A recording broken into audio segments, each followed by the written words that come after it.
अस्सलाम वालेकुम। आज के इस लेसन को शुरू करने से पहले कुछ बातें मैं आपके सामने रख देना चाहता हूँ, या कुछ बातों की वजाहत ज़रूर समझता हूँ।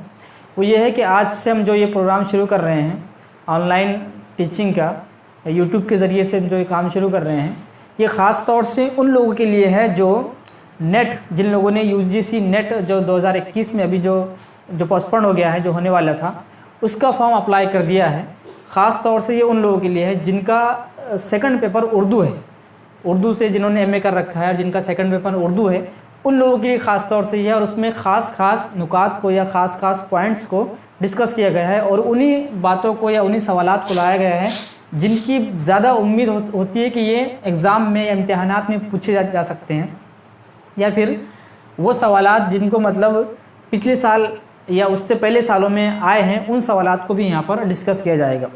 उसके अलावा जो लोग एंट्रेंस एग्ज़ाम देते हैं बीएड का या एमए का, बीए का, किसी भी तरह का जो उर्दू में होता है, तो उसमें भी उन लोगों के लिए भी इसमें बहुत सारी मालूमात हो सकती है या उनको बहुत सारा फ़ायदा हो सकता है, क्योंकि बहुत सारे जो सवालात होते हैं कहीं ना कहीं जाकर वो एक जैसे कहीं ना कहीं पूछे जाते हैं, जब बीएड में हो या बीए में हो या एमए में हो, तो उनका बहुत ज़्यादा उन लोगों को भी फ़ायदा पहुंच सकता है। लेकिन खुसूसन या ख़ास तौर से उन लोगों के लिए जो नेट की तैयारी कर रहे हैं फ़िलहाल अभी, तो उन लोगों के लिए हमने ये चैनल बनाया है और आज से इंशाल्लाह हम इसको शुरू करने जा रहे हैं।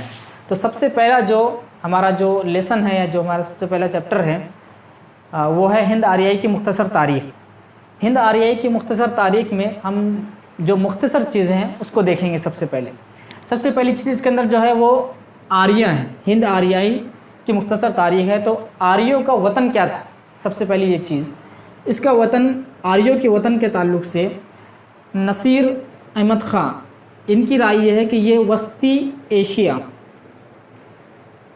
एशिया इनका वतन रहा है।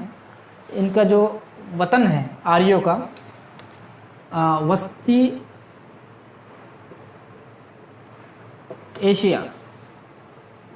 एशिया इनका वतन है आर्यों का। या इसमें सवाल, अगर ऐसा सवाल आ जाए कि आर्यों का वतन क्या है, तो इसका जवाब ये होगा कि वस्ती एशिया आर्यों का वतन है। उसके बाद हिंदुस्तान में आर्यों के दाखिले की तारीख़ क्या है, या हिंदुस्तान में, हमारे मुल्क में आर्य कब दाखिल हुए। तो इसमें मसूद हुसैन ख़ान, ये एक बहुत बड़े मुहक्किक है उर्दू के, इनकी राय ये है, इन्होंने ये कहा इस ताल्लुक़ से कि इनकी तारीख़ जो है वो 1500 कबल मसीह, 1500 कबल मसीह इनकी तारीख़ को हम ले सकते हैं, या हम ये समझ सकते हैं कि 1500 कबल मसीह ये लोग हिंदुस्तान में आर्य आए हैं। उसके बाद आर्यों की ज़बान क्या थी, या वो ज़बान कौन सी ज़बान बोलते थे, तो ये हिंद यूरोपी ज़बान बोलते थे। हिंद यूरोपी ज़बान ये लोग बोलते थे। आर्यों की ज़बान हिंद यूरोपी थी। आर्यों में दो ग्रोह बाद में जाकर दो ग्रोह हो जाते हैं, वो ग्रोह में तकसीम हो जाते हैं। इनकी आर्यों की किस्में हैं दो किस्में, ये दो किस्मों में या दो ग्रोह में तकसीम हो जाते हैं। एक ग्रोह होता है मगरिबी और दूसरा ग्रोह होता है मशरिकी। दो ग्रुप बन जाते हैं। जो लोग मगरिब की तरफ हिजरत करते हैं आर्या, या जो लोग मगरिब की तरफ जाते हैं, उनको केनेटम कहा जाता है। केनेटम ग्रुप के नाम से उनको याद किया जाता है, या उन्हें केनेटम कहा जाता है। केनेटम ग्रुप कहा जाता है। और इनकी जो नुमाइंदा ज़बानें हैं केनेटम ग्रुप की, जो वो आर्या जो मगरिब की तरफ हिजरत कर गए हैं, बाद में जो तकसीम हो गई थी, तो एक ग्रोह ने मगरिब की तरफ हिजरत की है या मगरिब की तरफ अपना सफ़र किया है, तो उसमें जिस ग्रोह ने मगरिब की तरफ सफ़र किया था उसको केनेटम ग्रुप के नाम से तारीख़ में याद किया जाता है। और इनकी नुमाइंदा ज़बानें यूनानी, लातीनी और जर्मनिक वगैरह है। ये ज़बानें इनकी नुमाइंदा ज़बानें हैं। तो इसमें सवाल ये भी आ सकता है कि आर्यों की कितनी किस्में हैं, ये आर्या कितने हिस्सों में तकसीम हो गए थे, उसका जवाब होगा 2 हिस्सों में।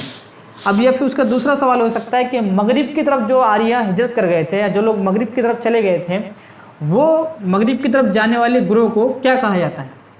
तो अब सवाल होगा कि उसका जवाब होगा केनेटम उनको कहा जाता है।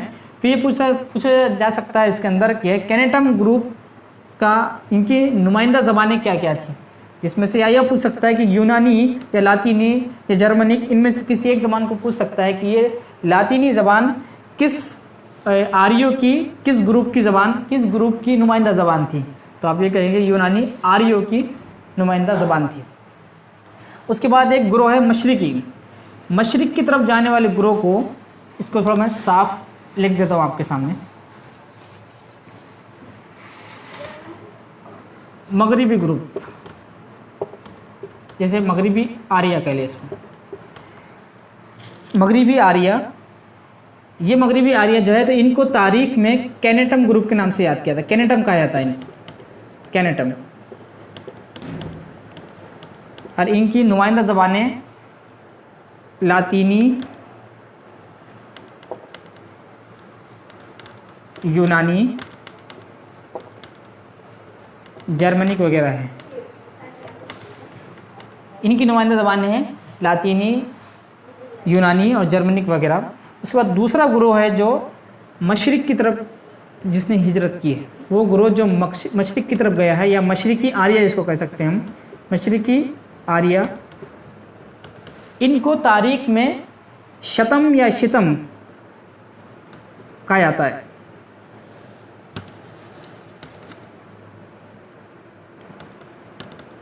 शतम या शितम ग्रुप, शतम या शितम ग्रुप के लोग कहा जाता है। इनकी जो नुमाइंदा ज़बान है वो औस्ता है, जो ईरान में बोली जाती है, औस्ता।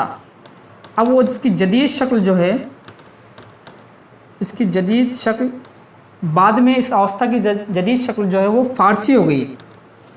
फ़ारसी जो आजकल जो बोली जाती हैं वो फ़ारसी इसकी जदीद शक्ल हो गई। तो ये आर्यों की, हिंद आर्यों की मुख्तसर तारीख़, हिंद आर्याई की मुख्तसर तारीख़ थी। सबसे पहले तो आर्यों का वतन हमने देखा इसके अंदर। आर्यों का वतन ये नसीर अहमद ख़ां के मुताबिक है। नसीर अहमद ख़ां ये कहते हैं कि ये आर्या का वतन जो था वो वस्ती एशिया था। उसके बाद हमने देखा कि हिंदुस्तान में ये लोग कब दाखिल हुए, कब इनका दाखिला हुआ, या हिंदुस्तान में ये लोग कब आए, तो ये 1500 कबल मसीह। अगर ये सवाल हो सकता है कि हिंद आर्या हिंदुस्तान में कब दाखिल हुई, या हिंद आर्यों की हिंदुस्तान में दाखिले की तारीख़ क्या है, तो आप ये बताएंगे कि 1500 कबल मसीह। और ये पूछ सकता है कि ये किसने ये बात कही है कि हिंद आर्या 1500 कबल मसीह में आए, तो आप कहेंगे मसूद हुसैन खां,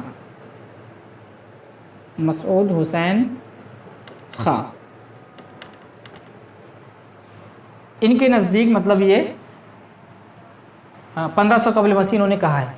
उसको आर्यों की ज़बान तो ये हिंद यूरोपीय आर्या बोलते थे, जो हिंदू यूरोपीय है, ये हिंद यूरोपीय इनकी ज़बान थी। अब इसके बाद जो दो ग्रोह मशरिकी और मगरिबी, फिर ये आर्यों की तकसीम हो गई थी। इनमें से दो ग्रोह बन गए थे, एक ग्रोह मगरिब की तरफ गया था और एक ग्रोह मशरिक की तरफ गया था। उसके बाद